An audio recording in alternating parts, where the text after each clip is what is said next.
Hello everyone, Dave Landry here from DaveLandry.com. This is Trading Simplified. So what are we going to talk about?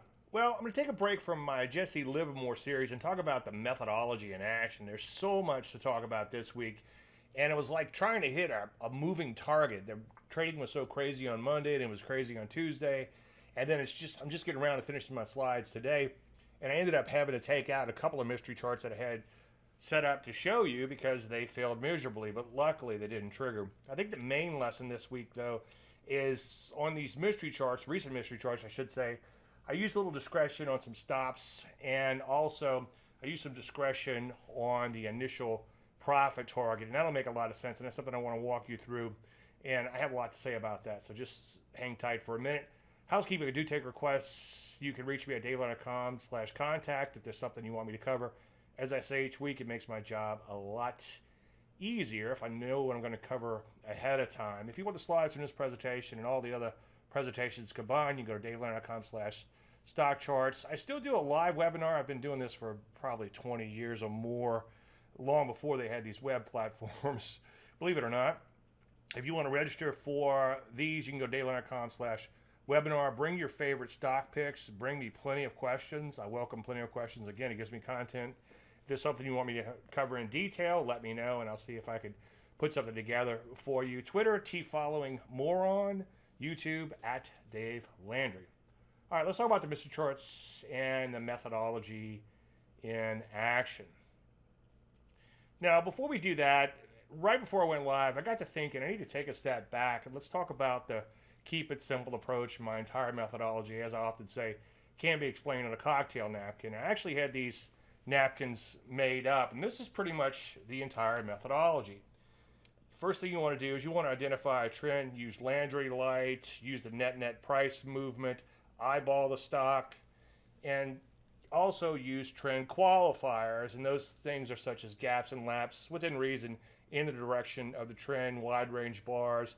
Make sure the stock is ideally persistent in its trend and also accelerating. All the stuff I preach all the time. The next thing we're looking for is a pullback. You could use a pullback to the 30 EMA. That's a Landry Light pullback. If you're trading a transitional pattern like a bow tie, your trend or change in trend is the crossing of the three moving averages and then a lower low and a lower high. We're not looking for a big deep pullback. But if we're in an established uptrend like I have illustrated here, you definitely want a fairly sizable pullback. The 30 EMA is often a good place for that. Obviously, we want to wait for an entry just in case the trend does not resume. And I've showed many examples, and if you go back and look at last week's example, I think it would have been like a $6,000 loss per 100K, so that's 6%. Easy for me to do math in my head. Had you not waited for an entry, and that's a reoccurring thing you'll see me point out quite often. Now, we also want to make sure we place a stop just in case we are wrong, okay? And again, that's something else that I often talk about. I show many examples where if you didn't use a stop, you would really lose a lot of money. Now, just in case we're right small, we take profits at the initial profit target, and then we trail the stop higher. Now, the trailing stop is kind of the secret sauce along with taking the initial profit target. And in this trailing stop, we let it gradually loosen up. If you came into a trade and said, I just want to ride out the longer term volatility and I want to be in this stock for years, then your stop would have to be so wide and also your accuracy would be so low. And that's why pure trend following is so darn hard.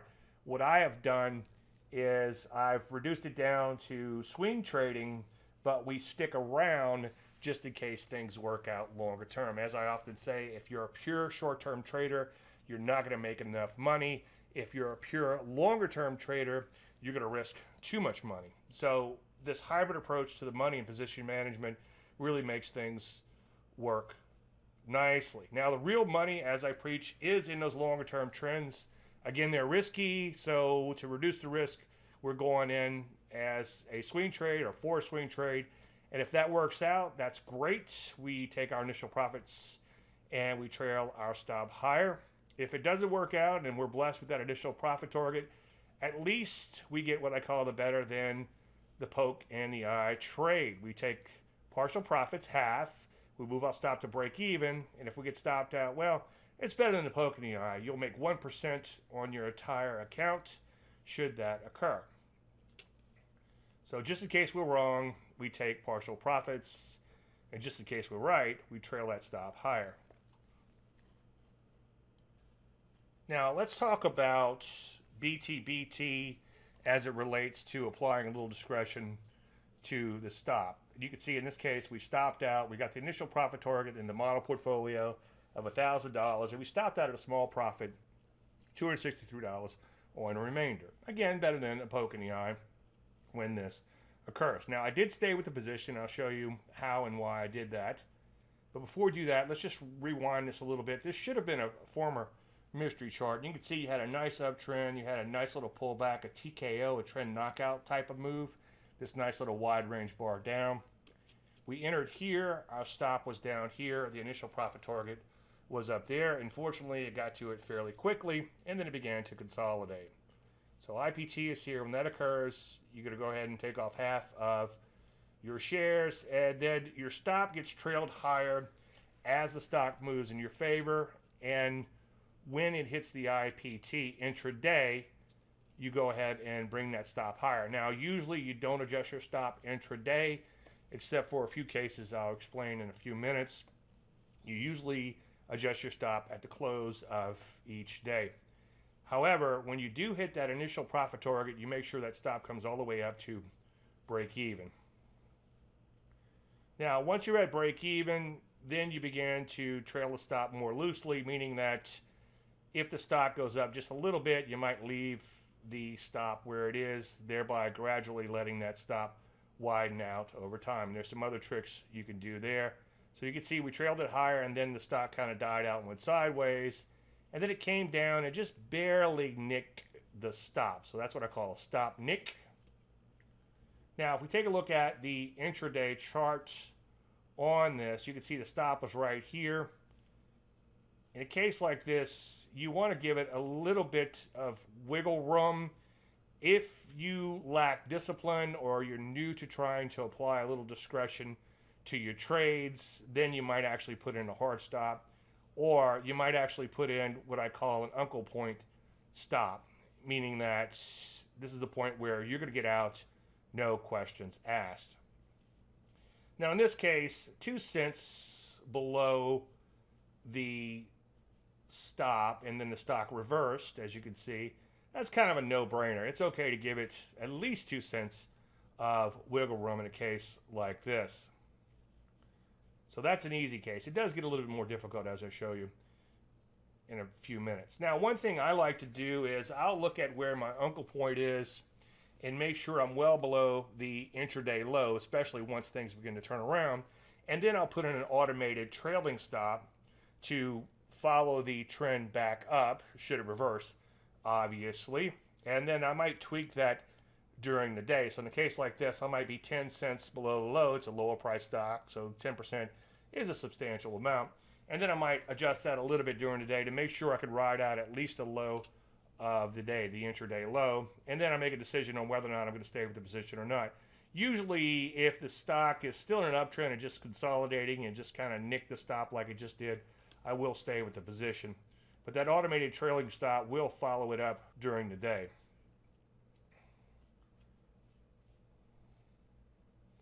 Now again, I might reset it a couple times to, as my uncle point moves higher with the market, I might reset this a few times to where it stays at least below the low of the day. So our stop was at 340. In this case, I don't want to have my stop any closer than 340. So now by using a little discretion, at least when I took the snapshot a couple days ago, quote snapshot that is, this market was at 384, so I improved my performance by $203.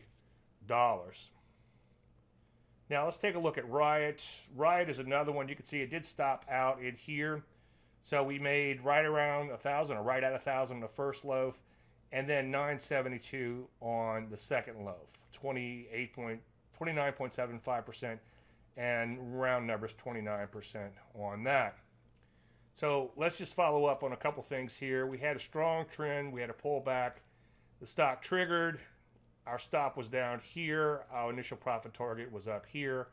And it just went absolutely sideways. And as I said a couple of weeks ago, you are probably thinking, well, Dave, you're a trend follower. Why do you stick with it? Well, we make our initial plans, and then we see what happens, and then we just follow those plans. I know, easier said than done. But it did eventually take off from that base, rally up to hit the IPT, and then it started consolidating again. So again, you're going to bank half of your shares or exit half of your shares. In this case, on a hypothetical 100K account, you'd bank $1,000. I did take this trade in my model account and other accounts too, just FYI. And I'm going to show you the discretion I use. Now, again, you bring that stop up to break even when you hit the initial profit target. Now, keep in mind that if it does move in your favor, you will move this stop on a day-by-day basis. So let's say this day here, nice big move higher, you will move your stop up with it. I used to do that on the one-for-one basis. If the stock goes up 1 point, then move the stop up 1 point. In more recent times, I've been a little bit more lenient on the first half of the trade. In other words, until that initial profit target is hit. But I do trail closely to a one-to-one basis on the first loaf, so to speak. Now, again, you can see that's the trade down there. We stopped out at 972. That's the hypothetical portfolio. I tracked that mechanically, so there's no questions asked. If you're new to my methodology, then by all means follow things mechanically as you understand the methodology more and more, and you get a little bit more discipline. If that's your problem, and let's face it, we all have a problem with discipline, then by all means begin to apply a little discretion to see if you can improve upon performance. So if we take a look at this one intraday, now this one wasn't quite as cut and dry. You can see it went down and it dipped about 30 cents below the stop. But this is a volatile stock, and in a case like this, I am willing to give it a little bit more wiggle room. And then I did use some of the same techniques I talked about earlier, such as the automated trailing stop. So again, this is not as cut and dry as a stop nick. You do have to have an uncle point where you're going to get out, no questions. Now, one thing that helps me make my decision on how much room I'm going to give it is if I'm giving up open profits. In this case, we had open profits of 972 at the stop. I'm willing to be a little bit more lenient and give up a little bit more of those open profits in an attempt to possibly stick with the position for a longer term gain. Now, I'm going to beat a dead horse on this a little bit more in a minute, but the second loaf, the second half of your trade, you put on your full trade and then you flip out half at the IPT, but the second half is where the real money is should the trend keep on keeping on. So again, let's say that this stop was just at break even instead of 1560. Then all of a sudden, now you're down $100, $200, $300. You're eating into your total profits at that point in time. So you might want to think about getting out and just moving on and just chalk it up to it happens, right? But if it's open profits, you could be a little bit more lenient. I hate to use the word playing with the market's money, but it's sort of that a little bit. You don't really have those profits until you lock them in. So using a little discretion, when I took this screenshot, I had a $400 improvement on this trade. So on two trades, if we add all it up, there was a $633 improvement. And counting, and I put that question mark in there last minute because the last couple of days haven't been fantastic. Anyway, that's per 100K, so it's about 0.6% improvement by sticking with those two trades by using a little bit of discretion. In one case, a no-brainer, it was only 2 cents, okay? In another case, 30 cents, that's somewhat substantial. So that one, I have to admit, is a little bit tougher. So you might be thinking right now, discretion rocks. Well, what I say to that is, settle down, Beavis.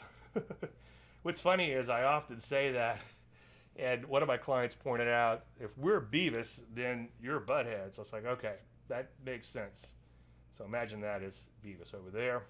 Now, before you start kissing each other. Let me just show you something. This is my laundry list. So this is a snapshot from the video that I did. I forget which date this is, but it was a couple of weeks back. And these were the list of stocks that I liked. The QBTS you'll recognize. That was a mystery chart. We traded that one. We also traded SIM. We actually traded SIM twice. And a couple of these actually took off without this. QBTS, yeah, we traded that one.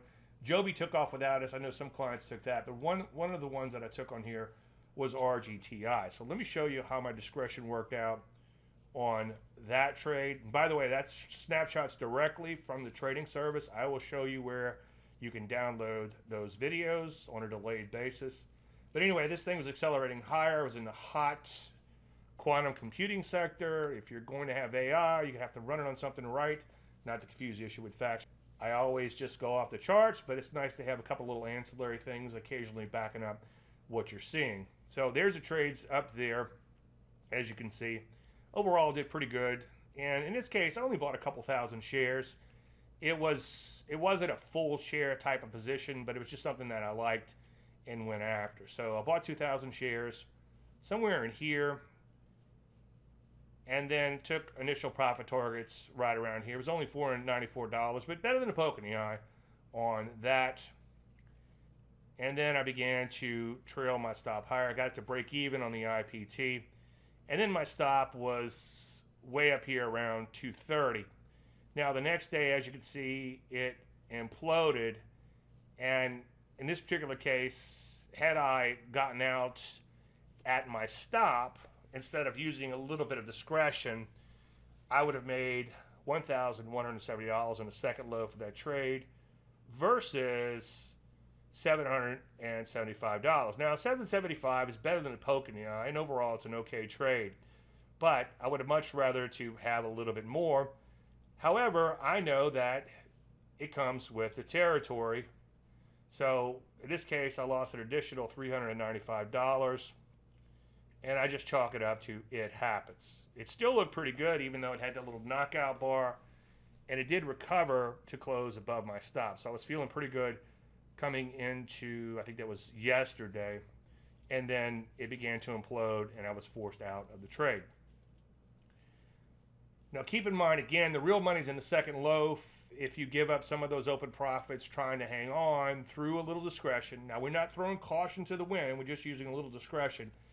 Then occasionally you'll catch a big home run, and it makes it all worthwhile. So again, stop nicks are really a no-brainer. Now, opening gap reversals, especially when it happens early, the reversal part that is, are also a no-brainer. So let's say you've got a pullback and your stop is there, and then the stock gaps lower, and then maybe dips a little bit, but then begins to go straight back up. Then that's a case where you want to stay. Now, as I said a minute ago, if it's open profits you're giving up versus outright losses in that second loaf, you could be a little bit more liberal. Maybe the stock is just correcting, and maybe your stop, your trailing stop that is, might be a little bit tight. So you could be a little bit more liberal, but obviously you don't want to give up all of your profits.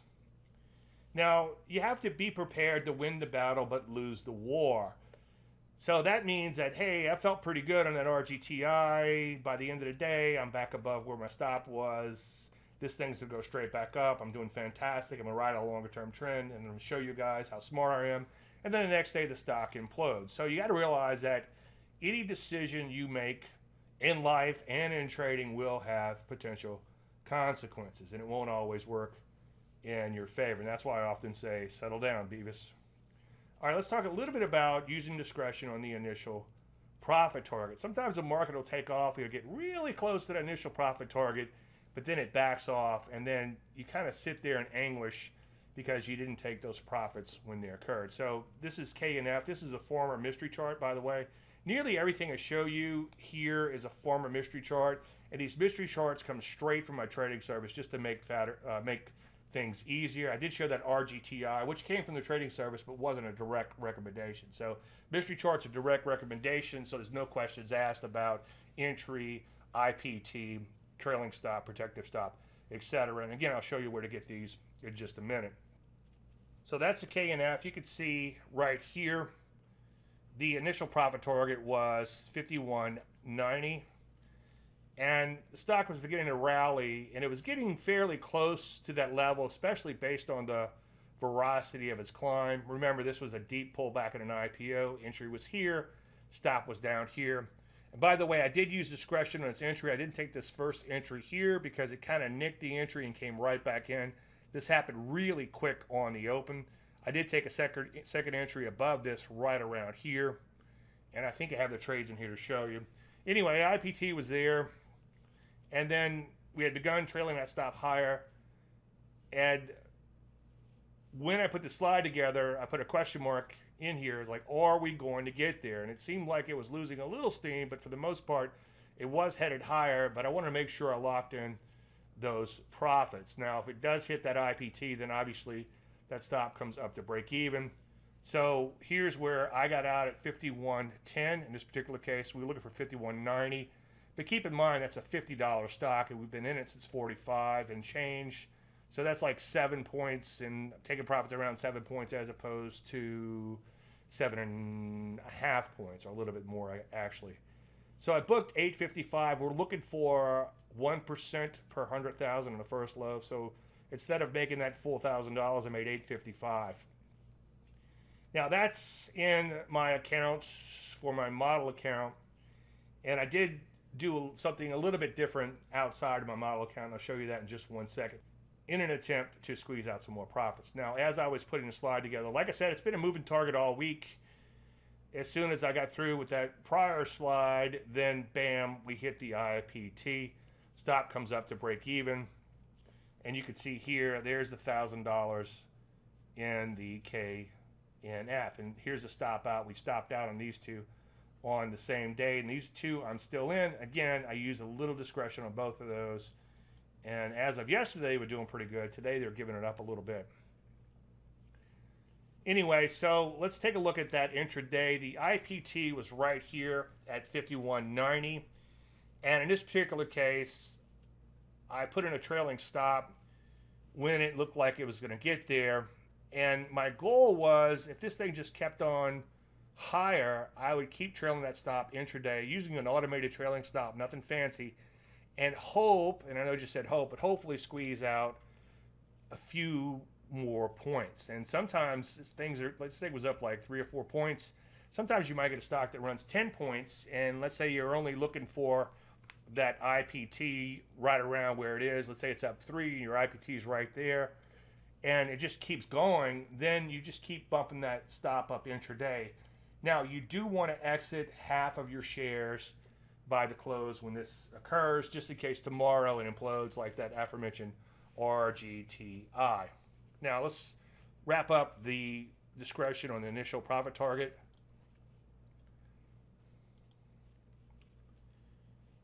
Now, again, not to beat the dead horse, but the real money is in the second loaf.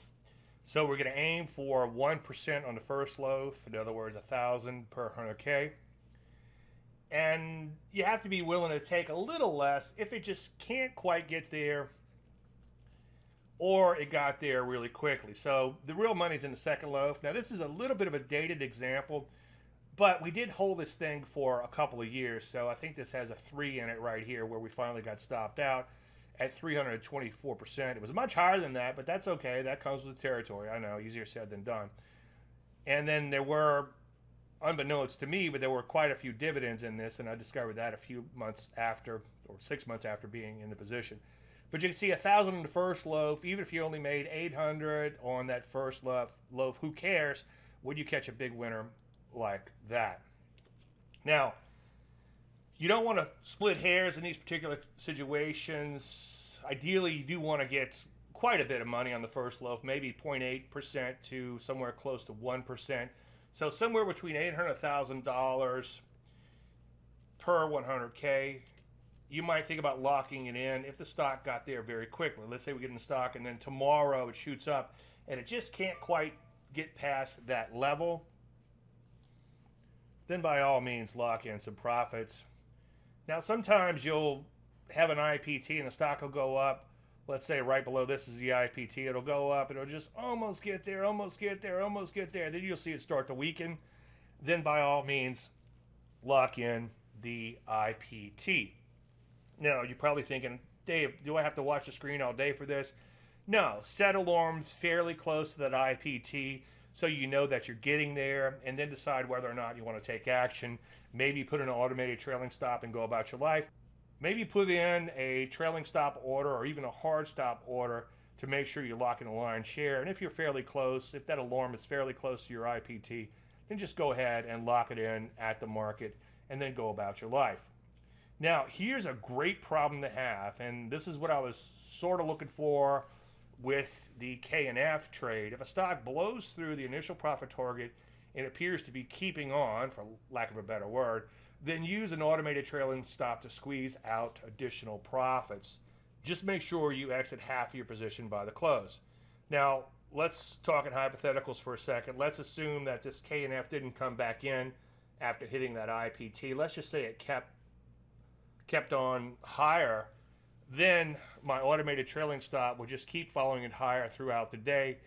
And sometimes, and it doesn't happen that often, but sometimes you'll have a stock that's up, let's say 3 or 4 points a day, and it might run another 6 or 7 points, and you'll squeeze out a lot of money on that second low. So you might squeeze out an extra $700 or $800 per 100K if, of course, the stock just continues to blast higher. But again, make sure you exit half your shares by the close. Now, again, as I said earlier, if you want to see these, you can go to davelerner.com/archives. I updated them last week, I believe. And if you want to see them in real time, there's ways to do that too.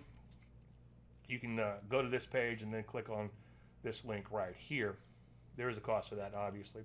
Well, that's all my time for this week. I want to thank all you guys for watching. Again, follow-up information, davelerner.com/StockCharts if you need to reach me. And if you'd like to join me every Thursday, go to davelerner.com/webinar. Again, I want to thank everybody for watching, and may the trend be with you.